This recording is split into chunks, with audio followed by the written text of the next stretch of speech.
Okay, so I wanted to remind you that, particularly for the topic we're going to work through now, this is summarized mostly in this third chapter, Fundamental of Linear Elastic Continuum Mechanics. You will see that there are some things that we cover in this class that are not covered over there, like anisotropy, and also I think I don't cover in detail later on general solution for the general problem, which is somewhere over there. But you will find actually most of it over there. So you could use these notes again to reinforce what we talked about in this lecture, in which we started to talk about elasticity. Okay, so I'd like to motivate the lecture of today and Thursday on this application problem. In this application problem, we have measurements of density and elastic wave velocity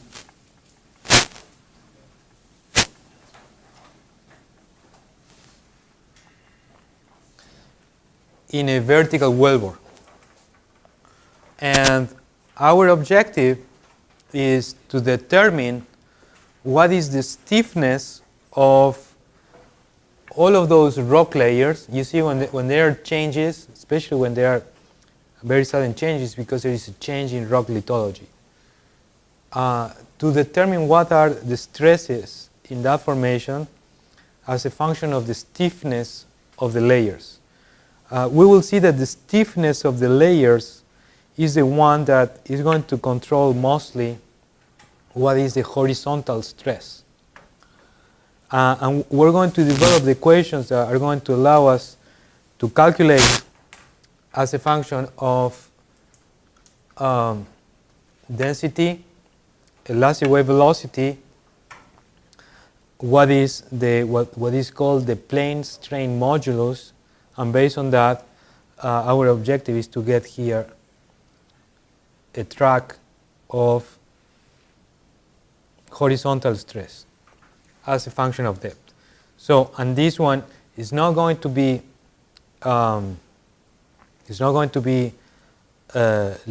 just a line, but actually is going to vary, and it's going to be a function of all of these properties.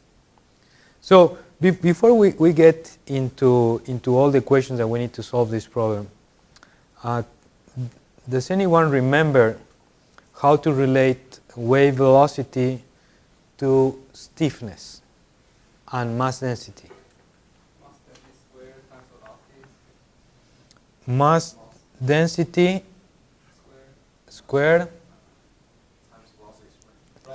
times velocity squared. Let's say Vp, that's going to give you what?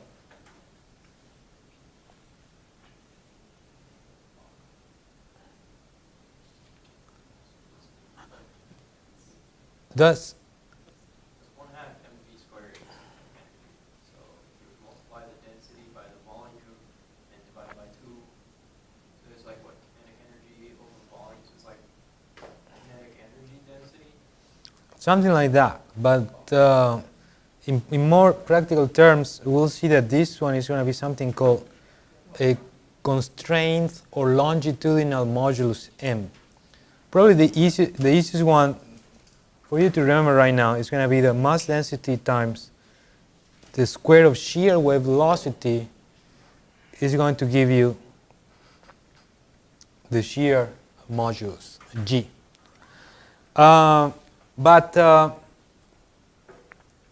often in the subsurface, we do not find the conditions that for which we usually define the typical and best well-known Young modulus and Poisson ratio. Instead of that, you will see that we get some other kind of moduli that are the proportionality coefficients between stress and strain, which is not Young modulus. But you can calculate it as a combination of those as well. So this is what we want to get. Calculate horizontal stresses based on the theory of elasticity, knowing the stiffness of all the layers. And we're going to work through the equations that are going to allow us to solve that problem. I know where those guys are. I think they are in the geology career fair, many of those. Yeah, I think mostly all the people working in geophysics also they are there. Okay. So from last class, we wrote equations that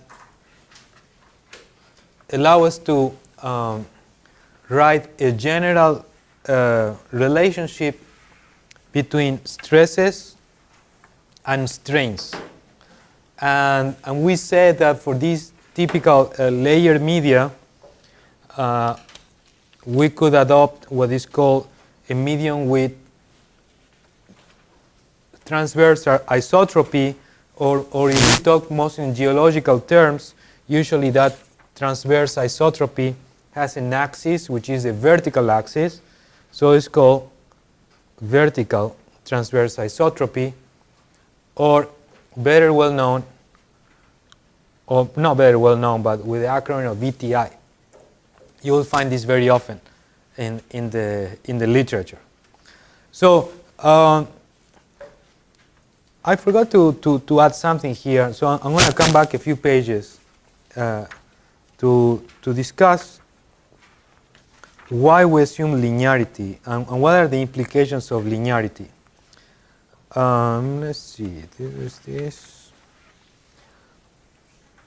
And before we get into linear elasticity, whenever we say that we have a stress tensor, that we said in general it will be a function of the strain tensor, we had simplified the stress tensor to be just a linear function with all linear constant coefficients of a matrix C, which is this matrix over here. Those are constant times the strain.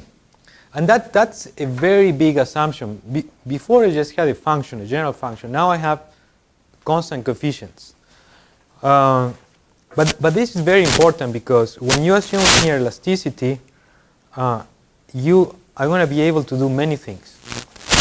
I remember I took a class in algebra, linear algebra, and where you see these concepts very clearly. But for example, I could say that assuming this relationship, if it's a linear relationship, because these are all constant coefficients, that the result of don't write the equal here. If I have a linear relationship of a given strain epsilon A plus a given strain epsilon B, is going to be equal to what? Is going to be equal to applying this function on epsilon A plus this one on that should be epsilon on epsilon B, which is something that makes sense, but it's not straightforward. If we do not define that this is a linear relationship, we cannot do this. And this is basically the superposition principle, right? You're saying that the result of two actions is going to be the summation of the two results independently. And unless you have a linear relationship, you cannot do that.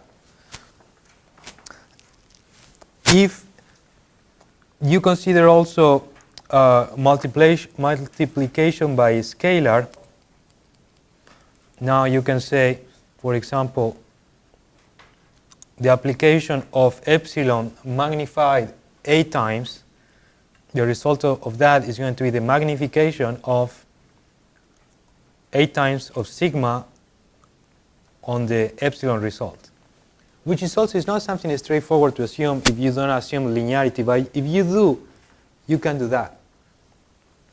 And when we do this, we can apply the superposition principle, which is something that we're going to see, we're going to apply later on.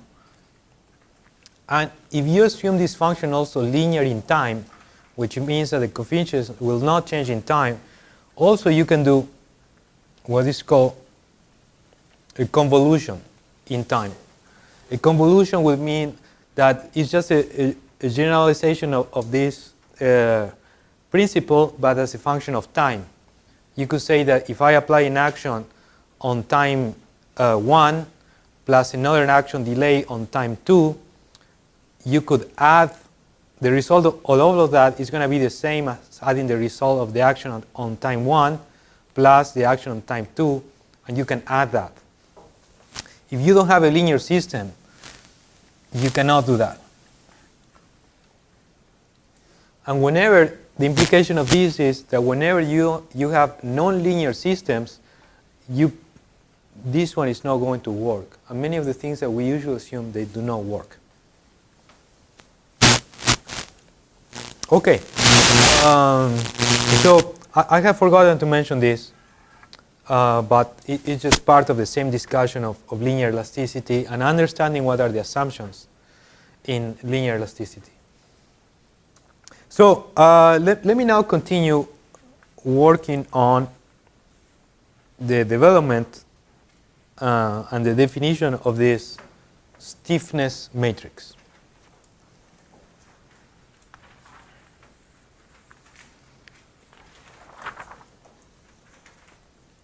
We're going to go one step further here.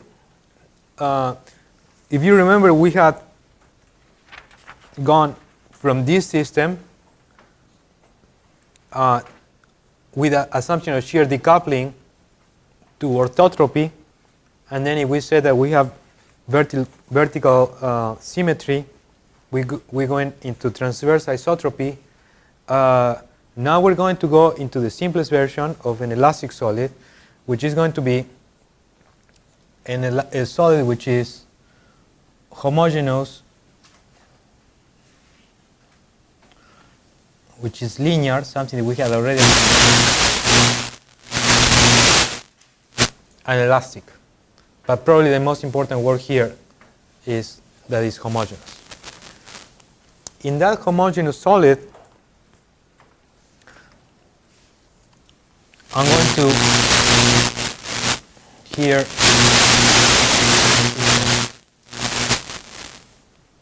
and I'm going to get a specimen of that solid, which is going to be this prismatic element to which I'm going to apply, I'm going to test it, and I'm going to apply a stress sigma 3,3, just in one direction. And in order to counteract that, probably you'll need a stress down here, which is going to have the same magnitude. So that same stress condition, I can write it in the Boyd notation. If you remember, for the Boyd notation, we write the stress tensor as a column. Usually it's a matrix, but with symmetry, we know there are just 6 independent elements. So I can write that as a column, and I could say that sigma 3,3 is going to be equal to, wait a minute, the sigma is going to be equal to a vector where I'm going to assume there are no stresses on the sides, on 1, 1 or on 2, 2, and there are no shear stresses either. So can you tell me what is this vector going to look like? Sigma 1, 1 is going to be 0, sigma 2, 2, 0, sigma 3, 3 is going to be sigma 3, 3. Let's forget about the sign for a minute. And the shear stress are going to be 0 as well. Right? Okay. So I'm going to apply that stress on this prismatic solid. And this prismatic solid, I have it right here. Okay? So it's this one. And we're going to apply stress so that we apply stress in this direction, you see it gets shorter in the direction in which I apply stress, and also it gets wider in the direction perpendicular to that. You can see that, right? So let's draw the deformed configuration, which is going to be something like this.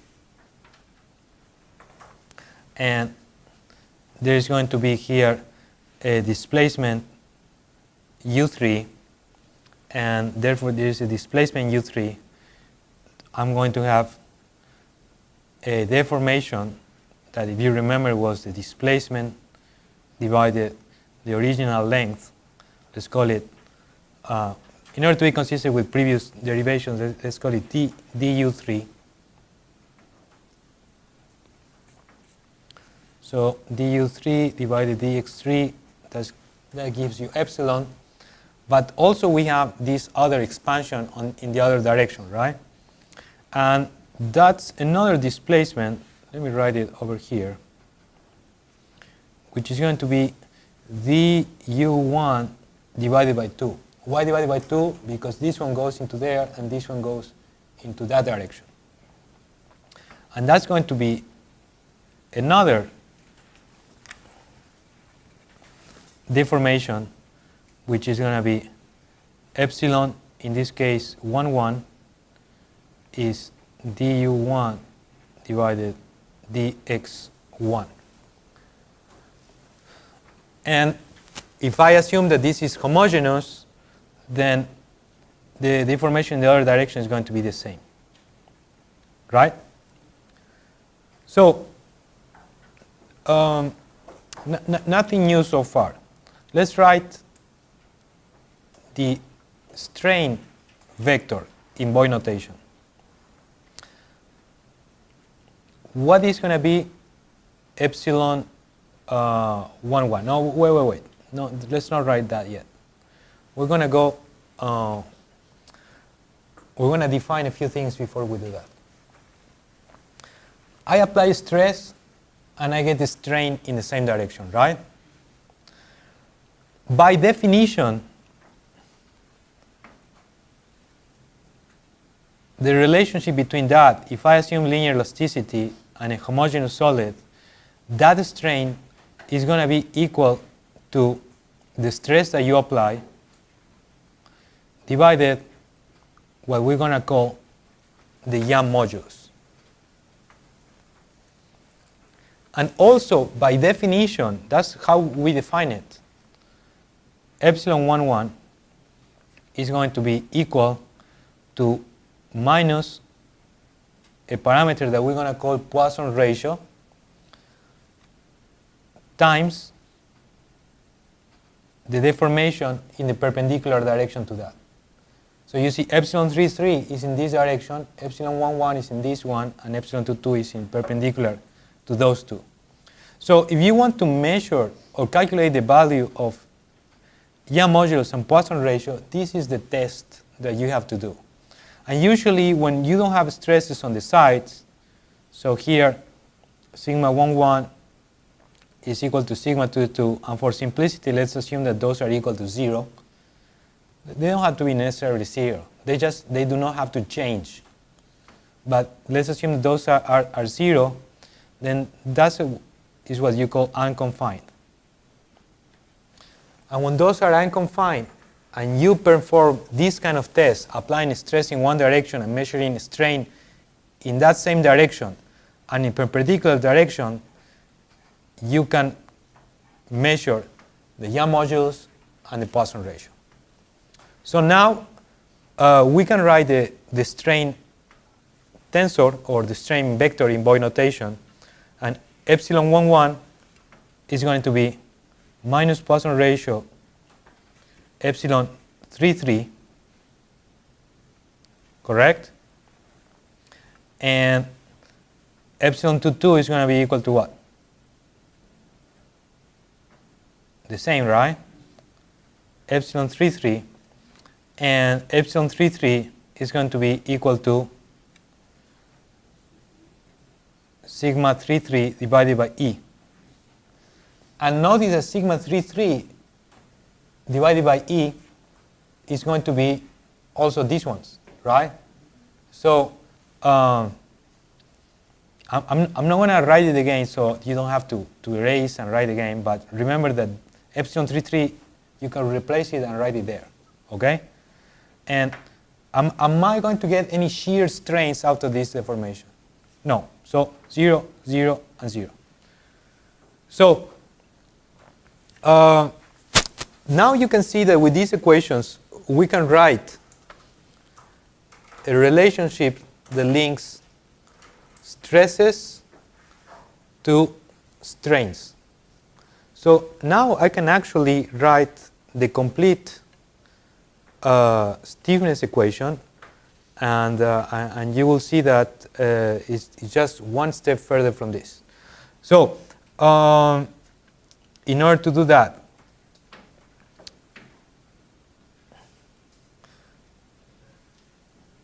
let's write the stress tensor. I'm going to have sigma 33 here, right? And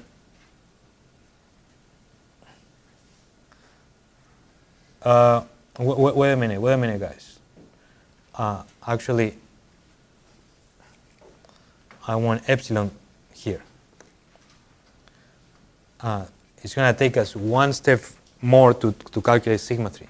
So this epsilon 33, here we have our matrix C, which is 6 by 6.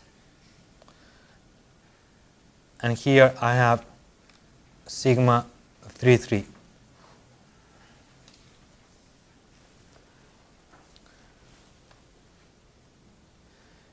It is exactly the same thing that over here, right? But what I like that you tell me now is what are going to be the coefficients in this matrix that are going to allow me to get epsilon 33, epsilon 11, and epsilon 22. So whenever you want to solve this matrix, you have to multiply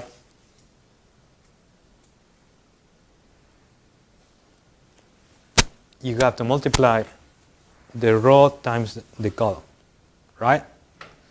So let's start with the easiest one, which is sigma epsilon 33. If these are 0, what is the coefficient in the matrix that I know its value? And I know it from here. The bottom right corner of the left quadrant is 1 over E. Can you all see that? Yes?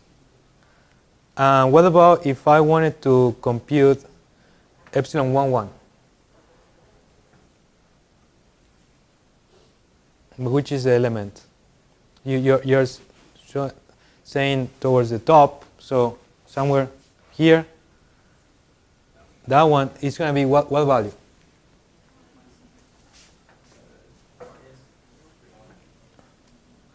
So this is a Greek letter nu times epsilon 33, but epsilon 33, look, is 1 over E times sigma 33. So this is going to be Poisson ratio divided 1 over E. And epsilon 22 is going to be the same.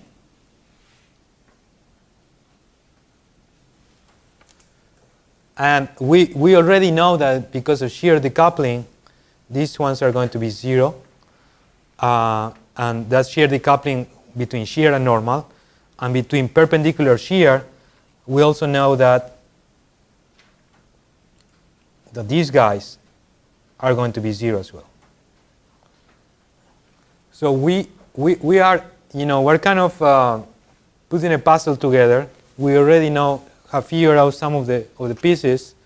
We have to figure out the rest. Okay, so, but we all agree with this, right? So epsilon 11 will be this column times this one, and these all are 0, 0, 0, 0, 0, 0, 0. The result of epsilon 11 is just going to be this one times that one, which is what we had in the equation before. And epsilon 22 is going to be the same. Well, now you can generalize that same type of test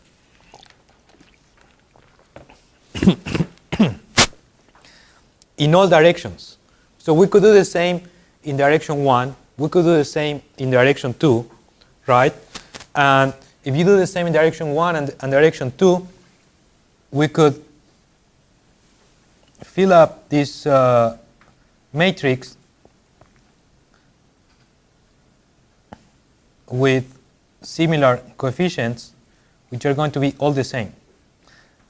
And we can do this because we have said that this is a homogeneous, linear elastic, I forgot about this, isotropic solid.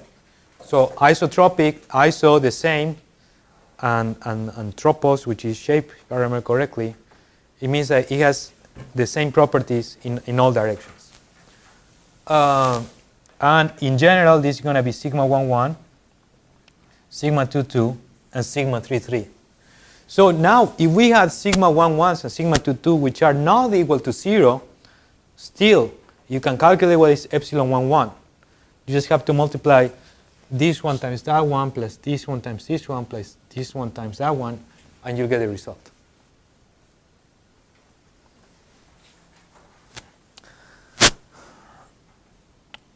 We have one more piece of the puzzle to solve. And no, this is 1, 3. And those are the shear coefficients.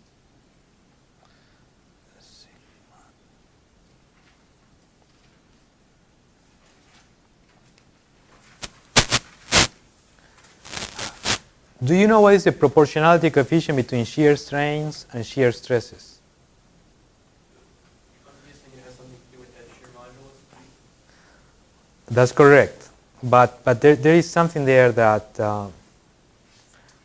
that I don't want to write. I don't want to write that G. I wrote it before, right? But I don't want to write it right now because there is an assumption there. No, it's not that there is an assumption, but it would look like we have a third coefficient, and we do not have a third coefficient.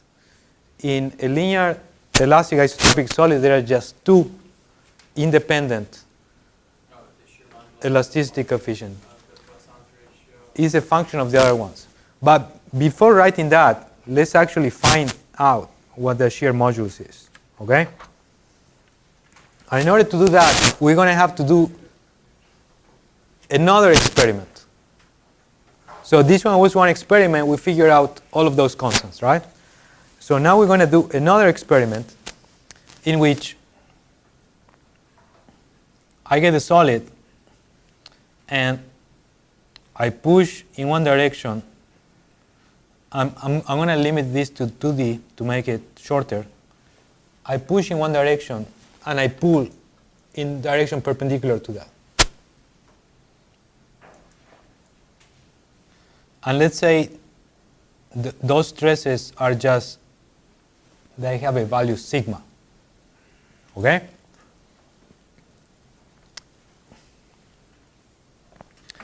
So,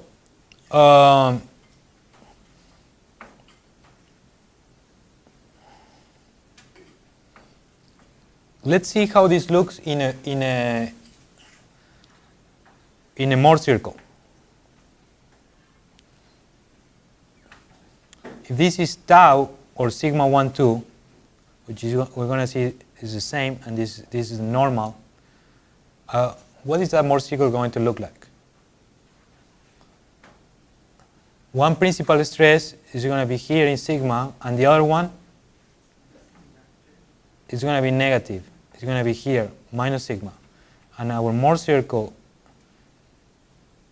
is going to be something like this, which is actually a circle. I remember something, guys, about the homework. I corrected, or I graded the homework, and I saw that some of you had some problems that were not solved correctly. So if you want to make it up and get the points in order to get a full grade, just correct them and let me know. I'm going to check them again. Okay? So, this is the Mohr circle, right?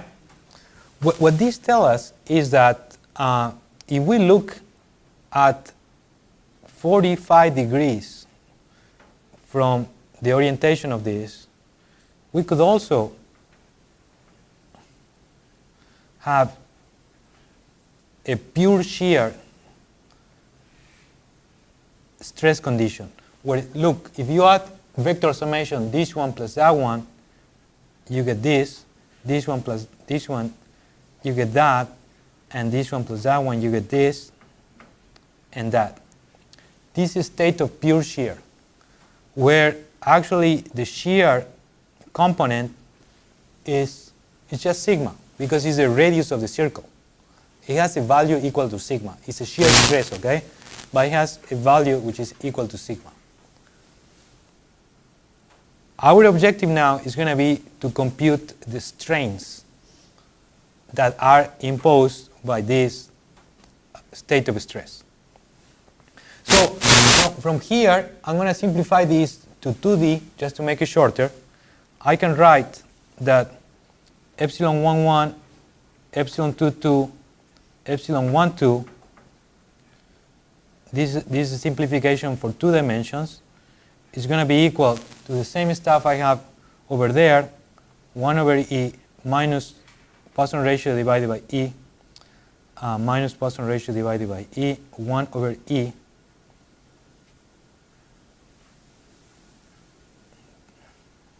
times sigma minus sigma in the other direction, and I have no shear stress, okay? This is the equation for that system. And according to that, to this equation, I should get, I don't know this value, the value of this yet, okay? But I don't care because there is, I know this one is 0. Okay, this 0, 0, 0, 0, and this one times 0 is going to give me 0. So I don't care about that right now. What do I get? I get epsilon 1,1 is going to be 1 minus Poisson ratio divided Young modulus times sigma, and epsilon 2,2 is going to be negative 1 minus Poisson ratio Young modulus divided by sigma, right? And I'm going to take a shortcut here. And the shortcut consists in using a Mohr circle for strains that believe me, that's something that you can do instead of drawing all the vectors, and that takes a little bit more of time. But the same with the stresses, also with strains, you can plot